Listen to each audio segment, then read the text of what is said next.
Voilà le village des communautés où est également mise en évidence la parenté à plaisanterie, une pratique sociale basée sur la coopération entre différents groupes ethniques. La première journée des communautés a été dédiée aux Peuls et aux Bobo, des moments de convivialité qui ont permis à chaque groupe ethnique de démontrer son savoir-faire et son savoir-être dans une ambiance particulière, comme vous le verrez dans ce reportage d'Alassane Tiendrebeogo et Ismaël Satuné Paris. Entre Peul et Bobo, qui est le chef? Voici la réponse. C'est nous les chefs. On les a mis à côté de nous pour qu'ils puissent nous aider dans nos activités où c'est la force qui demande. Nous allons dire aux Peuls que nous sommes de la même famille. Nous sommes frères et sœurs. Mais ils n'ont qu'à savoir que nous sommes leurs patrons. Une parenté à plaisanterie entre ces deux communautés à l'occasion de l'ouverture officielle du village des communautés à cette 20e édition de la Semaine nationale de la culture.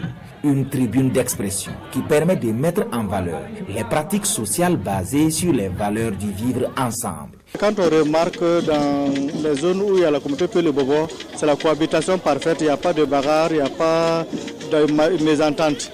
On fait tout ensemble. Si le Peul gagne une chèvre d'un Bobo, il l'attrape, il mange, vice-versa.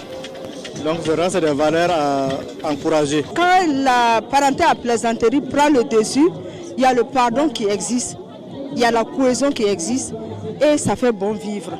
Et s'il n'y avait pas la parenté à plaisanterie, il fallait vraiment la créer.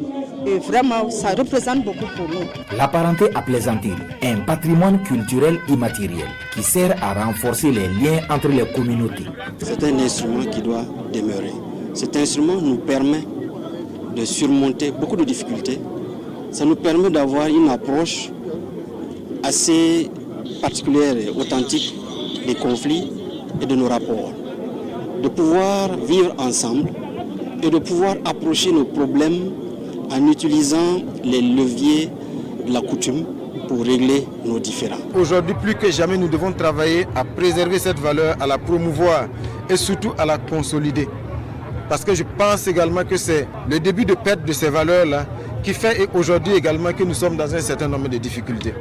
Entre un Mossi et puis un Samo par exemple, entre un Yarga et puis un Peul, rien que faire la bagarre, c'est déjà un sacrilège. Ce sont au total une quarantaine de communautés nationales et étrangères présentes sur ces sites du village artisanal. Chaque communauté aura droit à une journée pour la promotion de sa culture. Déjà, la bonne cohabitation entre elles ici est la preuve d'une cohésion sociale.